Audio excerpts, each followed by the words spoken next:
The Survivor Specialists, Phil and McKenna, are back, and today we are recapping episodes 19 through 21 of Australian Survivor Redemption. We are down to the final four, and we're going to be discussing all of the moves this week. I didn't get to talk about last week's episodes and the craziness that went on there with almost rocks that ultimately wasn't rocks, the Ben blindside, the Blanche blindside.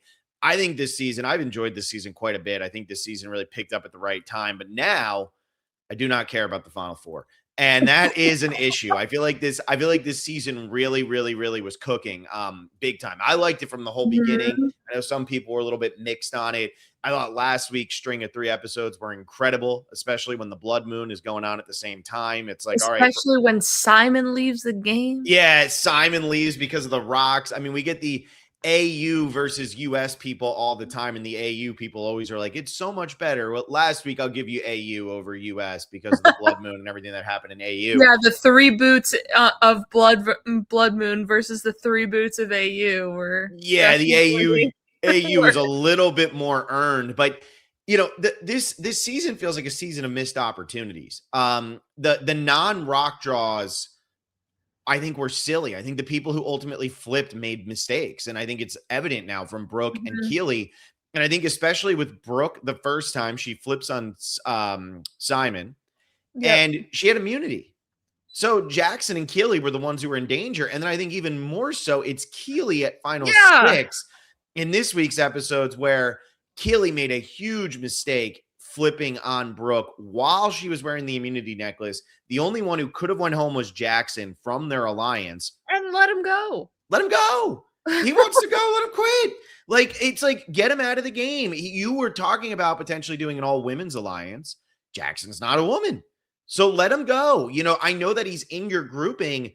I'd rather have Brooke, and I understand Keely's probably worried, well, Brooke could win immunity, then they're going to target me anyway.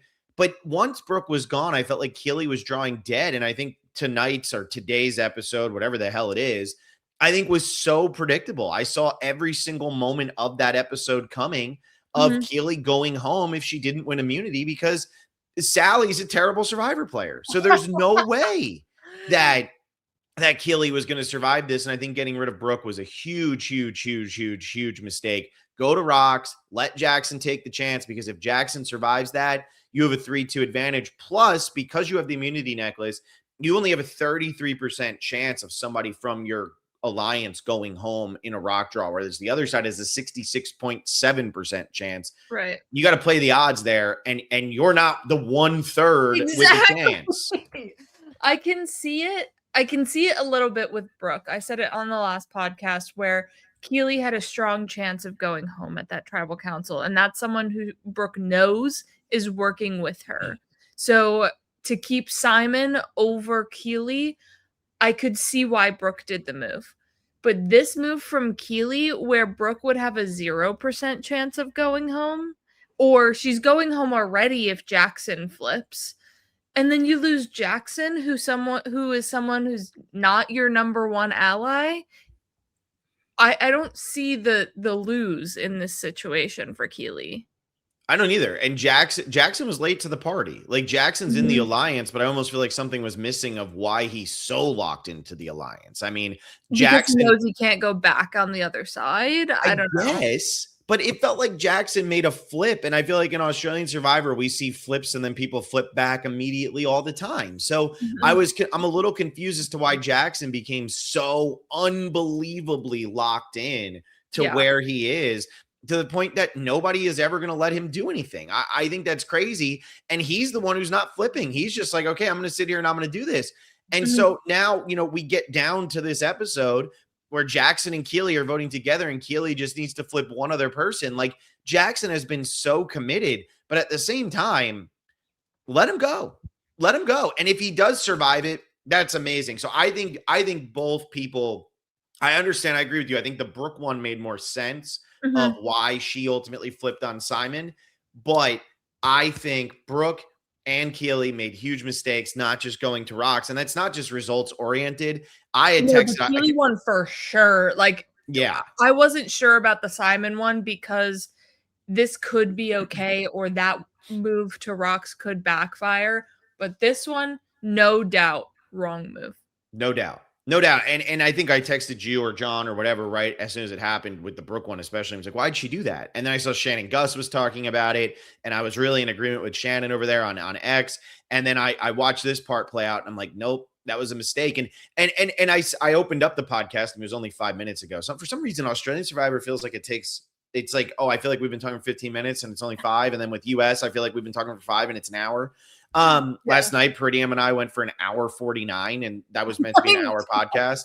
So my thing is, we're down to this final 4. Laz is a non-entity. She doesn't exist. She's on our screens, but she's not on the season. We got a backstory though this week.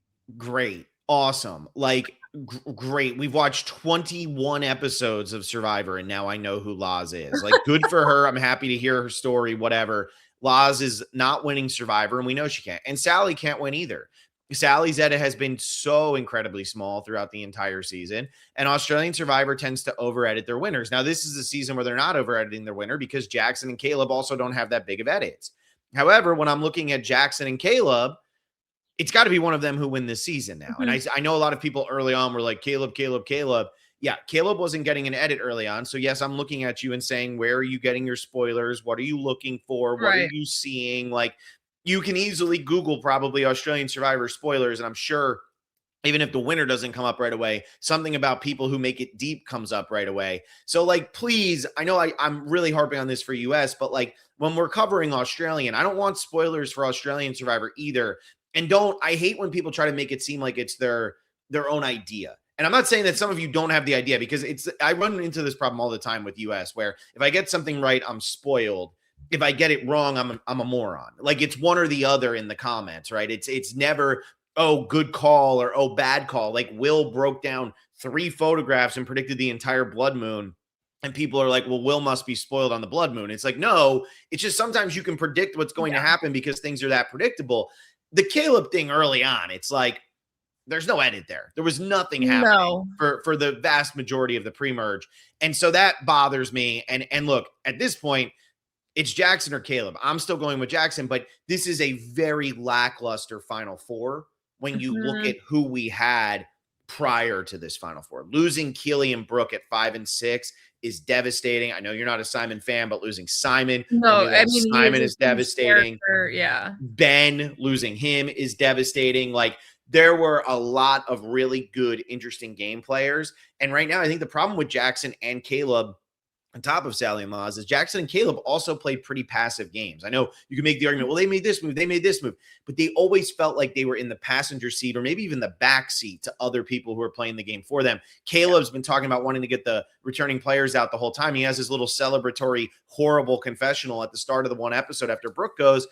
And it doesn't feel like it was Caleb's doing that all of this happened. It's kind of like the Aubrey Genevieve thing where it was like, yeah, everybody just did it. It's the mob mentality. And so at the final 2 or 3 or whatever it is, how is Caleb going to claim that as a move when it's the mob? Like, everybody voted for Brooke.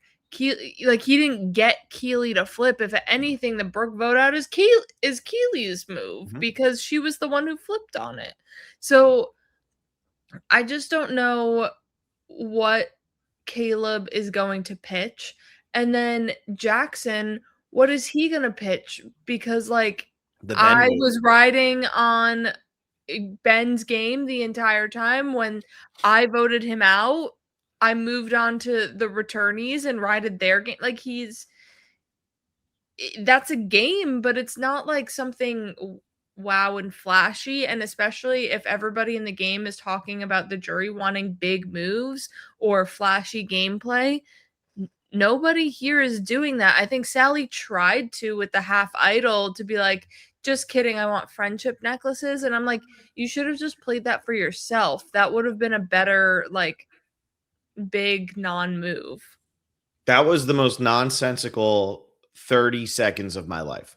I don't know what she was thinking. It made absolutely no sense. I don't know how she thinks that was a move. I don't know how she thinks that was good gameplay. I don't get it at all. You're kind of making an ass out of Keely, who is beloved by the jury.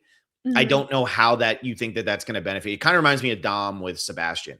You don't do that. Like, just don't do. Now you sit at the end and everybody, instead of being like, oh, good job, they're going to sit there and go, how did you misread the room that much? We all loved Keely. We all thought Keely was playing a great game. Now you want to make Keely look like an ass. And yeah, people did think Sebastian was playing a great game back in Ghost Island. The edit was just atrocious. But the Jackson thing, that Ben move, because I know I didn't get to talk about the Ben move, they really focused on the fact that that was Jackson's move. And I think that if Jackson sits at the end, that's his game-winning move. Him versus Caleb would be close. I think him versus Laz, him versus Sally, blowout, lopside, doesn't matter. I think Caleb's same boat. He goes against Do we Laz, know he if kills it's her. the final 2? I'm assuming it is, because I think there's 3 episodes next week. I think it's 2 episodes and then a reunion. There are 3 episodes next week. Yeah, so I have to assume that if there's 3 episodes next week, there has to be a final 4 vote, a final 3 vote, and then I guess they're doing the entire final 2 at the end. Like, are they voting somebody off the jury? I don't know. Yeah, I don't know. I don't know, but either way, if it's a final 2, which I'm assuming it is at this point, just because there's too much time left, Laz and Sally draw dead against either Caleb or Jackson. If Sally and Laz sit next to each other, Sally wins, but it's not because she played a great game. It's just like a lesser of 2 evils at that point. Laz's story. Laz hasn't been on the season, so it's like, yeah. I don't think Laz gets to the end, because I do think the jury likes Laz. Laz hasn't been on the season, so she's not going to get there. So it comes down to Caleb and Jackson, and I think Jackson has a game-winning move. Caleb doesn't have a game-winning move right now. Like, what is Caleb's massive defining move? And I know we don't have the chat going live here because this is a recording, and I'm sure that chat, comments, whatever, are going to be like, Phil, you didn't see this, you didn't see that. But to me, it's just like, don't see Caleb's move. Nobody's gripping me as like, this is the winner. Even like in US Survivor, where the edit is a little bit more ambiguous and you get things like that, there still are a few people that are just like, I'm pulling for this person to win. I want them to win. They've been doing so much throughout the game. And at this final 4, like, I don't necessarily want Jackson to win. I don't want Caleb to win. I don't want Sally to win. I don't want Laz to win. I think that's what one of them is. Yeah. And I think that's what's so interesting about Survivor and why I always love the game. And last night, again, Peridium and I talked for an hour 49, and he was talking about doing a winner ranking come out in season 51. And we were discussing, I was like, well, what's your criteria for winners? And he started giving his criteria. And I was like, see, I like to look at which archetype, like who in their archetype plays that similar game. And then he started talking about, well, I've seen older people play better games than Bob and Gabler. And I was like, great, did they win? And the answer is no. And it's like, so they didn't play better games than Bob or Gabler. They played too aggressively. You have to play to what your archetype allows you to play as. And then last season, we have Miles and AJ going out, doing all this chaotic stuff. And Miles ends up being rewarded for it in the end. And now we're getting a little bit more of a passive game. Caleb and Jackson had to play a little bit more subdued on this season because they had some returning players. You had to let the returning players take a little bit more of the spotlight. If you didn't, you ended up like Ben and you're sitting over on the jury. And so I always think that ranking winners is arbitrary. It's so impossible. It just doesn't make sense, because everybody who won the game did deserve to win the game, and they had to, like, they won. So how can you really fault them for their strategy? It might have been more of an uphill battle for some, more of an easy ride for others. But Jackson and Caleb, I don't really care about either of them like that much, especially not to the level of Brooke or Keely or Simon, or at least Ben for the couple episodes there. But I still would be happy with either of them winning, because I think that, like, they've played the game and they've played a game that makes sense. I don't know how I'd rank them up against Miles. I think Miles would have to get more credit because he did all these things, but Jackson was willing to go to rocks twice. Yeah. And he flipped on his closest ally. I mean, that's impressive. I'm interested to hear whomever's final tribal council speech, because this game is so long. There's 3 episodes a week. You forget moves that people made, or maybe some under the radar things that happened, some manipulation, what have you. So it'll be interesting to hear those final tribal council speeches, to have that memory jogged of, oh, that's right, they did do this, or, oh, that's what they meant by doing this move, or something like that. Yeah, and I'm going to do jury roulette on Friday for the Patreon, where I just kind of go through and like talk about who's going to vote for who and who's going to do whatever based on everything. To me, it feels like Jackson's got the majority of votes, really, no matter what his pitch is at the end, if he's there, even against Caleb, because I think he has Brooke, he has Keely, he has Simon, he has Ben. I mean, Ben's exit saying, He I probably want. has Mark. What was that? He probably has Mark. I don't know. The Mark one's interesting because Mark did get duped by Caleb, so I could see him almost giving Mark a respect vote. But it feels like the edit for Jackson has kind of been like quiet, quiet, quiet, but like, look at me, I'm still here, quiet, quiet, quiet. But Ben getting voted out and making the speech of, I'm proud of Jackson. I want him to win. Go, buddy. That almost feels like the editor's trying to tell us, like, see, people do really like Jackson. People do want Jackson to win. So if Jackson were to get to the end, I think he's got at least 4 votes. And what's the jury? The jury's going to be 9? I don't know math. I can't look it up on my computer because my computer will crash. Hang on. let me check my Survivor wiki. Yeah, because I think that Mark was 12th. Oh, I also have a confessional sheet too. Oh, you do have I was going to ask about that. Yes, I do have it. We can talk confessionals as well. I love that we're prepared in the middle of a podcast. Okay, so it's actually there's 11 people. 11. No way. So I think somebody might get voted off the jury. 11, Whoa. 10, 9, 8, 7, 6, 5, 4, 3, 2, 1. So yeah, there's 11. So if it's a final 2, there'd be an 8-person jury. Oh no, it'd be a 9-person jury. I'm an idiot. Oh my God, I can't do math. Okay. So yeah, I think it's a 9-person jury. So Jackson's going in with 4 votes, in my opinion, no matter who he's next to. So he needs to find one more. So Lottie, he's been wearing Lottie's shirt. True. I mean, I think he could get Cameron. I think he could get a lot of people's, which also, like, Cameron was the first vote of this entire thing. We didn't talk about the Cameron vote. That's fine. Cameron going there, like, and all of a sudden he's the loudmouth and stuff when he's barely talked on the entire season, like, at least to us as an audience. And now all of a sudden he's the loudmouth that nobody can stand, and he thinks he's going to win the game. And honestly, I thought his moves were good and he was positioning himself well to win. It's just really funny that Cameron goes out. Oh, that's right. Lottie and Richard aren't part of the jury. They were pre-jury. They were part of the merge. Yeah. So Jackson, I mean, right now, Caleb does have the most confessionals out of everybody left. He has 52. Jackson has 41. So if you're looking at it from that standpoint and just saying whoever has the most is going to win, then yeah, sure, Caleb would win. The thing with Caleb is 15 of those are in the last 2 episodes. Jackson only had 3. So maybe they're building up Caleb as like, this is him on the home stretch to take this thing home. But at the same time, he was much more integral to the episode 20 and episode 21 boots. Whereas going into next week, episode 22 could be all about Jackson saying it's me against the world. And we saw the same thing with Fabio against Sash and against Chase. And Fabio ends up winning despite not having nearly as many confessionals as all of them. Plus, like, there's so many episodes where, and so many weeks where Caleb was just irrelevant. Again, week 1, he had 2 confessionals, episode 1, and then 7 no confessionals in episode, and Jackson has 8 no confessionals. Yeah, and this is where it drove me nuts early. After week 1, he had 2 confessionals through 3 episodes. Didn't say anything in episode 2, episode 3. People are like, Caleb's really high in the Edgic. I'm like, is he really high in the Edgic? And then he got 144, and then he went 0010. Like, no, he wasn't high in the Edgic. After episode 9, people were like, how do you not see this? It's like, because he wasn't on the screen for the entire week. And Jackson, to me, has been relevant every week. Like, the worst week for him was the one right before the merge. And then he's kind of picked up. So look, this is wide open. Laz is now up to 19 confessionals, which is funny because she said nothing for the entire first half of the season. Sally's sitting there at 26. But I just feel like Caleb, Jackson, it's even. And I think Caleb's probably a little bit better of TV, which is why we're hearing more from him. Jackson, though, like, I just look at that jury and I say he's got 4 already. Unless Caleb makes some epic move, which I think he's out of time to make. Nobody's going to care about Sally or Laz going home. Caleb needs to get Jackson out. But in my scenario, I'm talking about Jackson sitting next to Caleb. Yeah. And Laz has 2 full weeks of 0 confessionals. Yeah, I mean, 19. Mark had 19 in week 1, right? Something like that. Had to have. Yeah. It was wild. So we have IKEA reward this episode where it's like a massive overnight stay with showers and then and then breakfast in the morning, which I thought this was the biggest reward, like, ever. It seems so overpowered.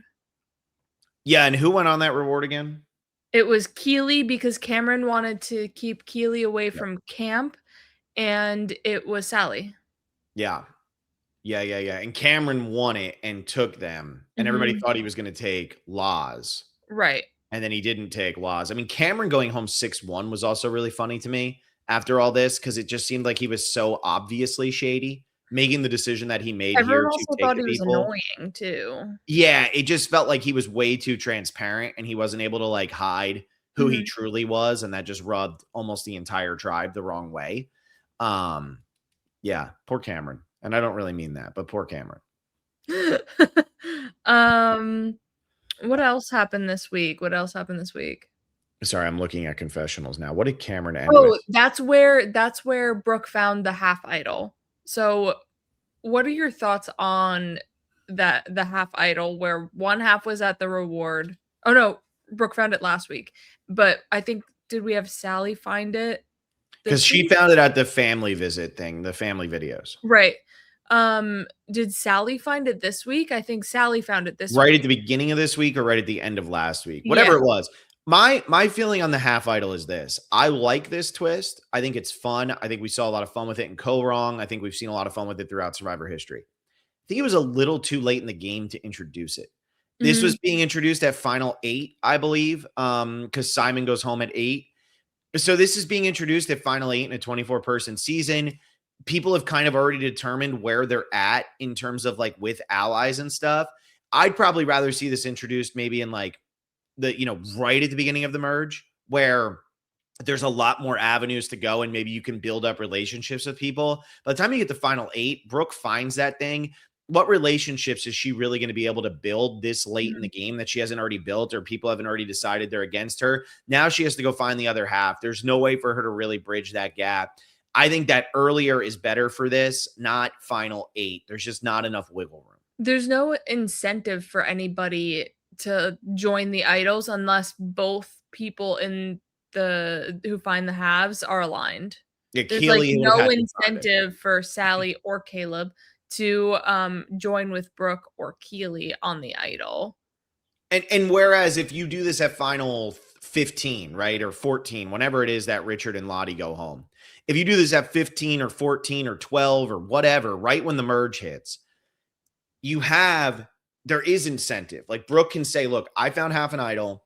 I've heard that you have half the idol. We're not playing on the same side, but how can we make this work for each other? Like, what can we do to make this happen? And Australian Survivor is really good about that. Of, you're on this side this week, you're on that side that week. It doesn't matter. Mhm. What can you do? And so for me, I think that this was just introduced too little too late. I'm okay with the twist. I think it's a cool idea. I've always enjoyed the half idols. I think it's something that should come back in US Survivor, but they've been slow to do it. And yeah, that's what I want. So Mhm. that's my take on the whole thing. I think it's a good idea. I think ultimately just a little too late. There was no drama here. Like Sally getting up to do that. I was like, there's no way Sally's actually going to play this for Keely. This doesn't help her at all. Also, that would mean she voted for Keely and then played the idol to make it look like she saved Keely because it was going to Mhm. be a 3-2. So what is the point of all of this? And it just felt like it was never a real thing. And I Yeah, think that was the whole point too, is like Brooke was never getting the other half. There was no no. drama around whether or not Brooke was going to get the other The half. only way she would get the other half is if Jackson or Keely had found it in the woods. Yeah. Once it was found by Sally, the half idol storyline was just taking up space. Mhm. That's it. And then, we had a Keely on a 2 immunity streak Mhm. run when I was shocked to see that because she hasn't been that strong in challenges at all, and then all of a sudden, bang, 2 immunities. Yeah, I mean, and she was good. I mean, she just focused in, very, very good at them. She was the only one. That final 5 challenge might have still been going on if she hadn't. It was the final. I'm calling it was final 6, but it was the final 5 where you had to spell it. That Yeah. would still be going on if she wasn't there because nobody could figure that out. And then she was super good at the other one too. Yeah, I mean, I was pumped and I was rooting for Keely. Keely for sure was my favorite. Um, so she did good, but I have to say, Keely as a newbie was impressive. She should play again. Brooke's game on this season, I know you're not really familiar with Brooke. Mhm. Brooke's game on this season was incredible. I mean, even not being familiar with Brooke's game was incredible. And like, I you don't normally feel things for returnees if you haven't watched any of their games prior to. It's just like they're another castaway. But like, I was so like, it was so amazing to watch her play this season and navigate the entire game and dealing with people flipping on her, finding different alliances, maneuvering the whole, double idol fake out situation that happened. Like, she just like ran a masterclass. I mean, the fact that she got the final 6. Mhm. And this is like, I know you're Parvati stan, my bad. But like how people will talk about Parvati in the US version where it's, oh, she's always targeted. It's like you can watch a lot of tribal councils where they might bring her name up, but it feels more for the storyline purposes because then 8 people go and vote for somebody else. Like she wasn't actually the one being targeted there. Like Brooke was actually being targeted every time at these and was having to figure out, okay, what's my one little move I can do? What's my one little thing I can make happen? What's the little bit of drama we can cause? The idol, fake idol, Keely's fake idol was absolutely Mhm. brilliant. She built up these relationships with the right people to be able to navigate through, won immunities when she needed to get all the way to final 6. And honestly, go home because of a bad move by her ally. Like Brooke and Keely both should have been sitting at final 5. If Jackson's there, Brooke's sitting at final 3. That's crazy how Yeah. good of a game Brooke played. She was so much closer to winning than people are really going to give her credit for. And I think Brooke was in that position of, you need me, don't vote me out. Like, her allies need her, and they would need her continuing into those like last few votes as well. And it's like, that's also a scary situation to think about too, where you have to have Brooke at the final 3 and the final 3 is going to be some crazy endurance challenge, and we're leaving Brooke in the game for that. Like, that's scary too. Yeah, and I think for Keely, it's like you're playing to win the game. And if Brooke doesn't have a necklace on, just like when Simon didn't have it on at 8, you're at final 6. Brooke doesn't have a necklace on. Let's say you keep her. She's the favorite at 5. She's the favorite at 4. She's the favorite at 3. Right. And the thing is, though, the people who can beat her are in your alliance. It's you or it's Jackson. She's not going to lose. I doubt Caleb's going to win. And I doubt Laz is going to win. And I doubt Sally is going to win. So you have to kind of weigh that out of, is it more important to get the numbers or is it more important to get out the threat? And I think it was more important to get the numbers at 6. I get you're getting close. This is what I always talk about with Sari, especially on 50. You can't let Sari get to final 7 because if she gets to final 7, she's just too dangerous, right? Mhm. Like you're getting to final 7. Who knows what advantage will be in the game? Who knows what twist? Now it's 6. Now it's 5. At final 4, she can't win immunity, but she can win a fire making challenge. But Yeah. the thing is, you need to keep Sari in the game at final 7. If Sari's in your alliance and without her, it's now 3-3 or you're down 4-2. You need to have Sari in the game. That's where I felt Brooke was here and why Keely made a mistake. Because I understand that Brooke is going to be a threat, but you've aligned yourself with a massive threat. That's the risk you have to take. You have to get through this vote, get to final 5 with Brooke, hope Jackson is there.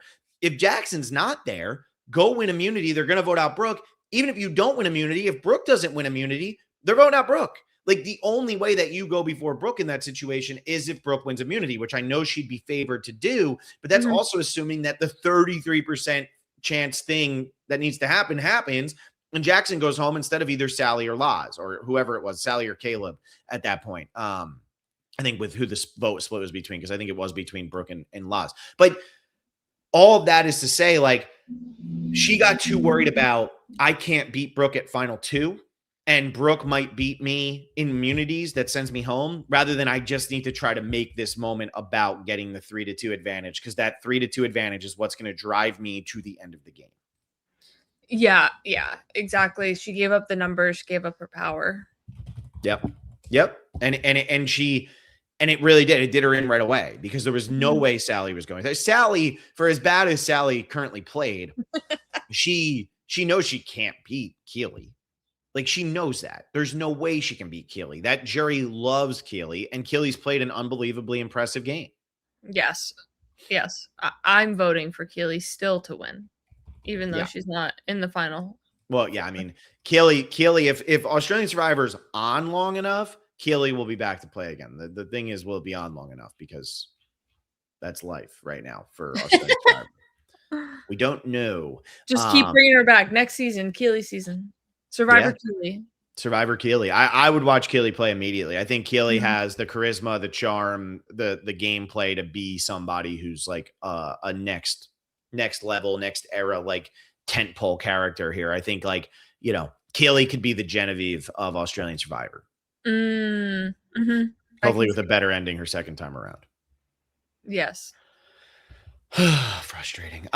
So what if Keely had done the right thing? Does Brooke win this season? I think it all hinges on immunity. And do you think that Jackson had no chance against either people in his alliance, right? Like in terms of if Jackson sits at the end against Brooke or Keely, he's loses. Out. Actually, this worked out in the favor of Jackson. He still might get a vote in like Ben, but I don't think he wins it. Yeah. So it actually worked out in his favor that those two are gone, because now if he gets to the end, yeah, like this Jackson's smelling like roses now because the other two are gone. It was definitely in the right move of Jackson to flip for the rock draw if that happened for Brooke. And on the revote, he actually votes Brooke out. That would have been the smart decision, but he seemed like he was locked and loaded to go 3 strong. Yeah. Yeah, I mean, I was surprised. I think that loyalty will be rewarded in the end if he sits there. Like, willing to go to rocks twice for your alliance, you're getting everybody in your alliance. Like Simon, Brooke, Keely have to vote for Jackson at the end. They have to. And so he's already got 3, and we know he has Ben. So he has 4. Again, he needs 1 more vote to win. Now, maybe he doesn't get that other vote. There is a chance that Caleb could get the other 5 votes. I don't think Sally or Laz can get the other 5 votes, but there is a chance that Caleb could get the other 5 votes. But I think we're probably in for a 5-4, 6-3 final. And this does kind of have a Chase Rice Fabio feel to it. Jackson does feel like he's falling into the Fabio thing. And Caleb's like the antithesis of Chase Rice in terms of like who they are as like people, it feels like, but very similar where it's like, well, I played a good game, but are you seeing the game? Yeah, I could see Mark, Blanche, and like Laz and Sally voting for Caleb. And I think it would all hinge on Cameron. Oh God. Cameron being the deciding vote here. I mean, Laz is definitely voting for Caleb unless she gets really offended if Caleb votes her out. Sally, I feel like probably votes for Caleb. It's 5-4. I mean, and that's what the Fabio. I mean, look, the comparison there to Nicaragua. That was last season. With last season, we got all those the comments of, do we think it's going to be an all-male final 3? Yeah, wink, wink. I don't know anything, but do you think it's an all-male final 3 that I'm just going to keep bringing up over and over again because it's going to be an all-male final 3? It's crazy. Absolutely crazy. Yeah. So I don't know if excited is the right word, but I'm ready to find out who wins next week. Yeah, I am ready too. Hang on 1 second. Yeah, I'm ready to see who's going to end up pulling it out. But it's a 2-horse race. And I think the worst part about the finale is if Caleb or Jackson go out at 4, the episode's over. And I think that's the bummer of it. Or the season's over, because that's episode 22. Then what am I watching episode 23 for? Right? Like, it's so obvious what's going to happen. And then if they're both in final 3, great. My question is, and maybe I'm misunderstanding how the jury feels about these people. If you're Jackson or you're Caleb, how do you take the other one to final 2? You don't. Exactly. So it's unless someone's going to be pulling a Tony where it's like, all right, woo, take me. Like, unless I'm really like, unless the only way I could see it going that way is, let's say Sally goes out at 4. And then at 3, it's Laz, Caleb, Jackson, and Jackson wins. He might feel like Laz has more friends on the jury than Caleb, which could be true because we're not seeing the edit from Laz. And if she doesn't make it to the end, they don't need to show the edit. But that doesn't mean that she doesn't still have friends. I mean, Ricard said he would have voted for Heather, as Prettium reminded me last night. So it's like, that could still be the case, and it could just be the edit doing a disservice here. So that's the way I would see it. Caleb, though, I feel like would take Laz because tonight he had the confessional he said it. I would win, or I would be happy to have her win. Interesting. I think Sally also takes Laz. I think Sally takes Laz. But again, that goes back to the point of that would mean that at Final 4, either Jackson or Caleb win. I just don't see Sally and Laz being the final 2. Yeah. But I think Laz has a 2 out of 4 chance for sure getting to 2. And then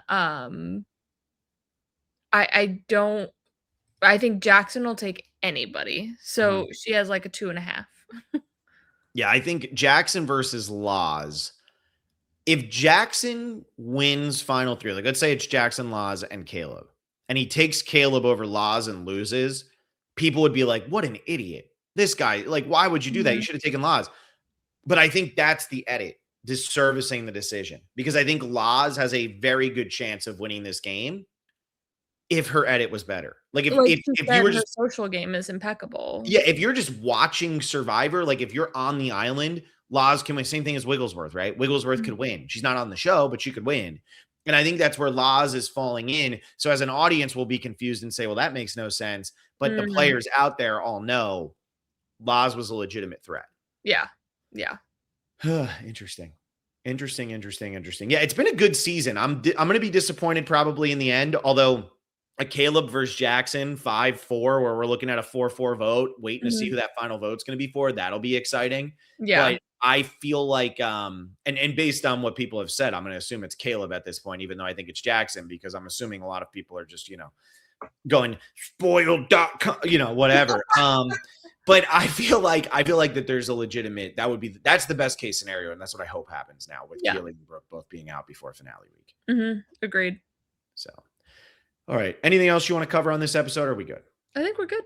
Good. All right, cool. So we got 3 episodes left, all going to be happening next week. I'm very happy with how they did this season with like only 1 non-elimination episode. Maybe we have another one this week coming up, but only 1 is amazing. I love that. Good job. So that's a lot of fun. I think we're going to have final 4 in episode 22. I think episode 23 is going to be final 3 and the final tribal council. And then it's a reunion for episode 24. That's what I think is going to happen. That's what I hope is going to happen.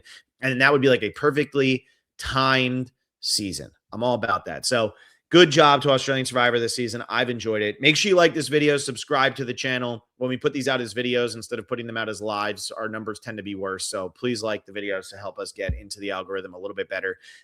If you're listening over on Spotify, Apple Podcasts, any of that, make sure you leave us a 5-star review if you can. I'll be doing Jury Roulette on Friday for the patrons. So patreon.com/thespecialist if you want to hear that. And then I might be stopping Australian Survivor coverage for a little while here until another season comes out. I was doing it every other Friday, but maybe I'll do another one at the end of April. And then I think I'm going to be cutting it come May because I don't know what I'm going to talk about. And honestly, I just don't know these seasons well enough to you'll need a like wrap up AU Patreon. Like, was this good? Did this work? Yeah, I think I'll do that on the 24th, and then it'll be a little quiet until another season comes out or until we get some news or something like that, unless I can figure something out. I don't know. I get competitive with myself, and then I try to put something out anyway, but as McKenna knows.